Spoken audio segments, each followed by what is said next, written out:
بسم الله الرحمن الرحيم الحمد لله رب العالمين والصلاة والسلام على رسول الله وعلى آله وصحبه أجمعين وبعد السلام عليكم ورحمة الله وبركاته وده توجهنا وندمج بزاريو تمرتاجن إن شاء الله سلا دعاء من لو ويم من درجو حلقة ويم تمرت يقتلال እንግዲህ دعاء ካሁን በፊት ተደጋጋሚ እንዳለው በጣም ትልቅ ዒባዳ ነው አላህ የሚወደው አላህ ባሮችን እንዲለምኑ በተለያዩ አያዎች ጠይቋል ወይም ደግሞ አዟል ኡድዑኒ በማለት ስለዚህ አላህ መለመን በጣም ትልቅ ዒባዳ ነው በዚህ መሰረት ነብያት አላህን ይለምኑ ነበር ስለዚህ ዱዓኡል አንቢያ የነብያቶች ዱዓ ምንድነው የሚለውን እስኪ ዛሬ በዚህ ሐለቃችን እናያለን ኢንሻአላህ ነብያቶች ዱዓ ያደርጉ ነበር እነሱም ሰው ናቸውና በሚደርስባቸው ችግር በሚደርስባቸው መከራ ወይም በሚፈልጉት ነገር ሁሉ ጊዜ ከአላህ ጋር ቅርብ ነበሩ አላህን ይለምኑ ነበር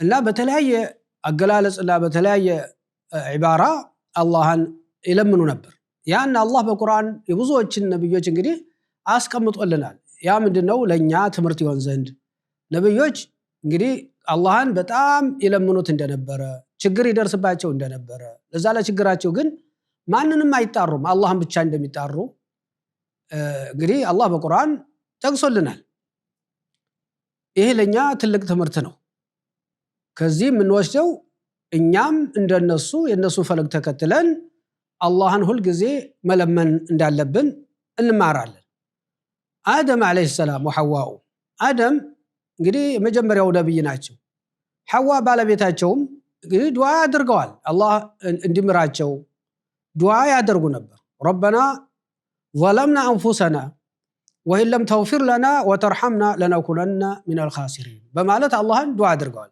ربنا ጌታችን ሆይ ያሉ ظلمنا انفسنا ራሳችንን በድለናል የተከለከልነው ነገር በማድረግ ራሳችንን በድለናል እንግዲህ ቂሷው ረጅም ነው አደምና ሐዋ እንግዲህ በጀነት ይኖሩ ነበር በጀነት እየኖሩ ያለ እንግዲህ በጀነት ሲኖሩ መጀመሪያ አላህ ሁሉ ነገር ላንተ ሐላል ነው የተፈቀደ ነው ኢላ هذه الشجره እቺ ዛፍ ስትቀር አላቸው የሆነች ዛፍ አለች እሷን ዛፍ እንዳትነካ ይላቸዋል ሸይጣን መጥቶ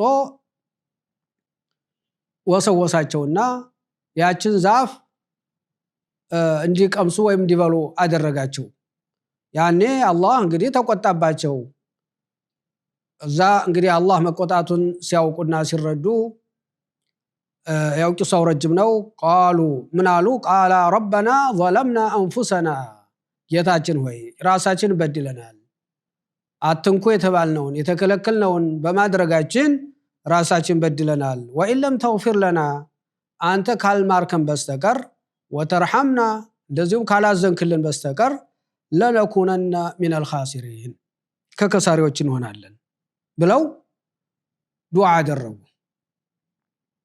አላህም ይህን ዱዓቸውን ተውበታቸውን ተቀበላቸውና አላህ ምህረት ያደረገላቸው ይላል እንግዲህ የሰዎች ዘር መነሻ የሆኑት አደምና ሐዋ ጌታቸውን ይለምኑ እንደነበረ አላህ በቁርአን አስቀምጧል ኢብራሂም አለይሂ ሰላም ነብዩላህ ኢብራሂም እንደዚሁ ዱዓ አድርገዋል رب اجعلني مقيم الصلاة ومن ذريتي ربنا وتقبل دعاء ربنا اغفر لي ولوالدي وللمؤمنين يوم يقوم الحساب በማለት የነብዩላህ ኢብራሂም ዱዓ ደግሞ በጣም የተለየ በጣም ሰፋ ያለ ዱዓ ነው ምናሉ ነብዩላህ ኢብራሂም رب اجعلني مقيم الصلاة ጌታዬ ሆይ አሉ اجعلني مقيم الصلاة ሶላትን አስተካክለው ከሚሰግዱት ከባሮች አድርገኝ مقيم الصلاة ሶላትን አስተካክዬ እንዲሰግድ አድርገኝ ብለው ዱዓ አደረጉ ይሄ እንግዲህ ወሳኝ ነው ማለት ነው ሶላታችንን አስተካክለን እንድንሰግድ ዱዓ ያስፈልገናል ይሄው ከነብዩላህ ኢብራሂም ምን እንማረው ኢቃሙ ሶላትን አስተካክሎ መስገድ አላህ እንደሚፈልገው አድርጎ መስገድ እንድንችል ከአላህ መለመን ማለት ነው ሱብሃንአላህ እንግዲህ ሶላት ነገር በጣም ከባድ ነው ትልቅ ዒባዳ ነው ያን አስተካክሎ መስገድ ደግሞ በአላህ ዘንድ ምን ያህል ትልቅ ዒባዳ ነው በጣም ወሳኝ ነው رب اجعلني مقيم الصلاة ሶላትን አስተካክዬ መስገድ አድርገኝ ومن ذريتي እንደዚሁ ከቤተሰቦቻና ከዘሮችም ደግሞ እንደዚሁ ሶላትን አስተካክለው የሚሰግዱ አድርግ وتقبل ዱዓዋዬንም ተቀበለኝ አሉ። ይሄን ልመናዬን ተቀበለኝ ብለው እዛው ጨምረው ተናገሩ። አያይዘው ረበና እግፊር ሊ ጌታችን ሆይ አሉ እግፊር ሊ ማረኝ አሉ ወሊዋሊደይ ለወላጆችም አሉ ወሊልሙእሚኒና ለአማኞችም አሉ የውመ የቁሙል ሒሳብ ሰዎች ለምርመራ በሚቆሙበት ሰዓት በአላህ ዘንድ በሚቆሙበት ሰዓት ያኔ ለኔም ለወላጆችም ለአማኞች ሁሉ ማርልን በማለት ዱዓ አደረጉ ይላል። እንግዲህ ነብዩላህ ኢብራሂም እዚህ ላይ እንግዲህ ለወላጆቻቸው ዱዓ እንዳደረጉ ያሳያል። በሌላ አንቀጽ ግን ነብዩላህ ኢብራሂም ለአባታቸው ያደርጉት የነበረውን ዱዓ ትተዋል። ፈለማ ተበየነ ለሁ أنه عدو لله تبرأ منه የአላህ ጠላት መሆኑ በክህደት በሽርክ የሞተ መሆኑ ከተብራራላቸው በኋላ ለአባታቸው የሚያደርጉትን ዱዓ አቆሙ። በክህደት ወይም በሽርክ ለሞተ ሰው ዱዓ አይደረግም፣ ክልክል ነው። ምንም አቅረበ ቀሪብ የሚሆን የፈለገው ቅርብ ዘመድም ቢሆን በክህደት ለሞተ ሰው ገሌን ማረው ብለህ ዱዓ ማድረግ አትችልም፣ ክልክል ነው። ما كان للنبي والذين آمنوا أن يستغفروا للمشركين ለአማኞች አማኞችም ነብዩም ለካፊሮች ወይም በሽርክ ለሞቱ ሰዎች ከአላህ ምህረት ሊጠይቁ አይገባቸውም ብሎ አላህ ከልክሏል። እና ወሊል ሙእሚኒና ለአማኞችም ምህረት አድርጋሉ የውመ የቁሙል ሒሳብ። ይሄ ትልቅ ዱዓ ነው። ይሄን ዱዓ ሁላችንም ልንሸመድደው ይገባል። ረቢ ጀዐልኒ ሙቂመ ሶላቲ ወሚን ዙርየቲ ربنا وتقبل دعاء ربنا اغفر لي ولوالدي وللمؤمنين يوم يقوم الحساب. ይሄ በጣም حق الله وحق الوالدين وحقوق المؤمنين የምታደርግበት ነው ማለት ነው። ሱብሃንአላህ ሙቂም الصلاه የአላህን ሐቅ አስተካክለህ እንድትሰግድ የአላህን ሐቅ እንድትወጣ ዱዓ አደረክ ማለት ነው። ሙቂም الصلاه ومن ذريتي ለልጆችም ዱዓ አደረክላቸው ማለት ነው። ልጆች ሶላትን አስተካክለው የሚሰግዱ እንዲሆኑ አላህን ተገዢ እንዲሆኑ ወረበና እግፊር ሊ ከዛ ደግሞ ለራሳቸው ለራስህ ዱዓ ታደርጋለህ ማረኝ ብሎ ወሊዋሊደየ ወላጆችንም ሐቅ ትወጣለህ ለወላጆችም ማርልኝ ወሊልሙእሚኒን ለአማኞች ሁሉ ማረን ብለው ሰፊ ዱዓ ነው። ቃሉ በጣም ትንሽ ነው፣ አጭር ነው። ነገር ግን መልእክቱና በውስጡ የያዘው ማዕና ትርጉም በጣም ሰፊ ነው። ይሄ ዱዓ በጣም አስፈላጊ ነው። የአላህንም ሐቅ እንድንወጣ የወላጆቻችንን ሐቅ እንድንወጣ የሙስሊም አማኝ ወንድሞቻችንን ሐቅ እንድንወጣ የሚያግዘን ዱዓ ነው። ዱዓው ዩኑስ አለይሂ ሰላም ዩኑስ ኢብኑ መታ የተባሉት ታላቅ ነብይም አላህን እንዴት ይለምኑት እንደነበረ አላህ በቁርአን አስቀምጧል። ምንድነው ያሉት እሳቸው? ላ ኢላሃ ኢላ አንተ ሱብሃነከ ኢኒ ኩንቱ ሚነል ዛሊሚን እችና ያሉት ማለት ነው። እንግዲህ ያ ነብዩላህ ዩኑስ አለይሂ ሰላም ቂሷው ረጅም ነው እና ለማሳጠር ያህል እንግዲህ አካባቢያቸው ወይም ወገኖቻቸው አንቀበልም ሲሏቸው አላምንም ሲሏቸው በቃ እንግዲህ ከዚህ አካባቢ መጥፋት አለብኝ ብለው ሲሄዱ በባህር ወይም በመርከብ ላይ ተሳፍረው ይሄዱ እያለ እንግዲህ በአሳ ነባሪ ተዋጡ ነው። ቂሷው ረጅም ነው እና በአሳ ነባሪ ሲዋጡ ያደረጉት ዱዓ ምንድነው?